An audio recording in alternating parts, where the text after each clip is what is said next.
Hi and welcome to the first lesson in the crime and deviance topic. This lesson we're going to be looking at what is crime and deviance. So hopefully by the end of the lesson you'll be able to identify, describe, explain the differences between crime and deviance, and we're going to look at the social construction of crime and how we define it. So as with all the previous topics, feel free to work through this at your own pace, pause activities and complete them in your own time.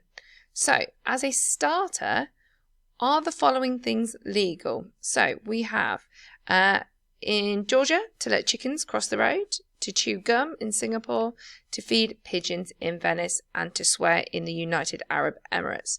So are all of those things legal? Pause. Answer is all of them are in fact illegal. I don't actually know why in Georgia chickens are not allowed to cross the road, but yeah, obviously they are all depending on culture, depending on the different legal systems, and we'll look at some of this as we go through. So, your activity for this is, can you work out what words go into which gap? So, a crime is any form of action that results in breaking a formal rule in, for example, or shoplifting. Deviance is behaviour that does not to the dominant of a specific society. So, all the words are at the bottom. Again, maybe use the pictures for some hints and some clues. So, crime then is a form of action that breaks written rules.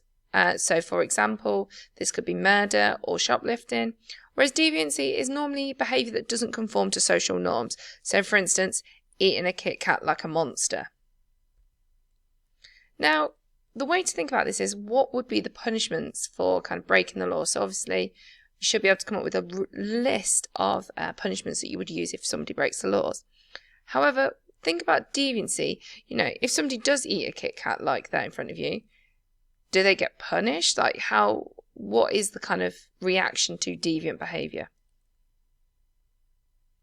So, on the slide you can see we've got three different definitions. So, first one is an act can be deviant and criminal. So looking at the example pictures, is there anything on there that you think, oh, that is both probably doesn't conform to social norms and is also criminal? So hopefully you've picked out some, like for instance, murder is very much deviant, is against social norms, and it is also criminal. Then if we look at the second example, an act can be deviant but not criminal. So the examples, if you have a look at them, would perhaps be the top one, where you've got a pregnant woman who is drinking and smoking. It's not illegal. However, society would deem you deviant, would look at you oddly and negatively if you were doing those things.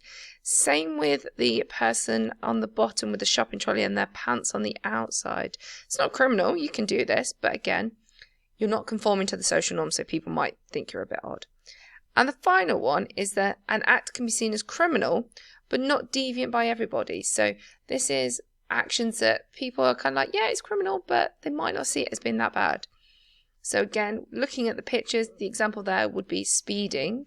Most people perhaps who've driven have sped at some point, but maybe, don't see it necessarily as a criminal activity. So definitions then, how do we define what is criminal? So the first thing you need to be aware of is it can change over time and from place to place. So for example, whether something is seen as criminal or deviant does very much depend on the time, place, social situation and culture. So for instance, dressing as death is not very deviant if you're doing it for a Halloween party. However, probably would be quite deviant if you did it at a funeral. So what I would suggest is use the following table to define each of the definitions of crime and deviance. So we're going to go through each step by step. I'd like you to come up with your own example as well. So first one, time then. So when the act takes place can influence whether we see it as criminal or deviant. So for instance, if we look at some of the examples, drinking a pint at 8 a.m. probably seen as deviant, whereas if it's later in the day, or maybe if you're in the airport on your way to holiday, maybe not seen as deviant. Homosexuality, there have been certain time periods where this has been an illegal act. Obviously today, not seen as illegal or criminal.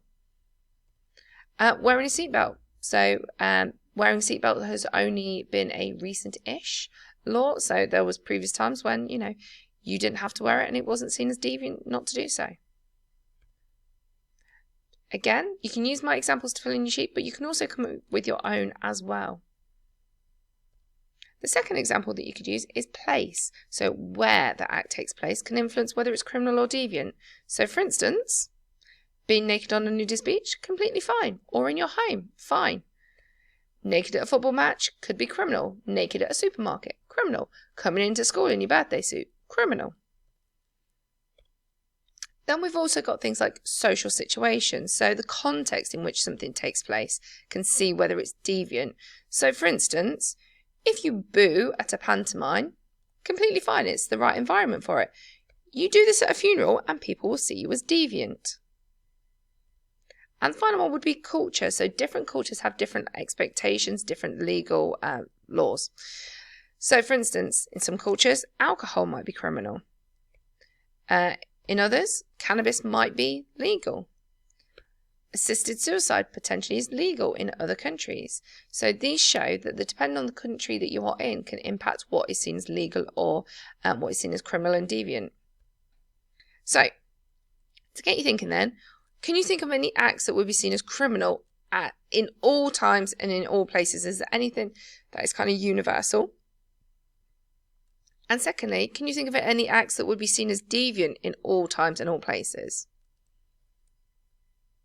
So, that is the end of the introduction to crime and deviance. Please let me know if you have any queries or questions. Thanks very much. Bye.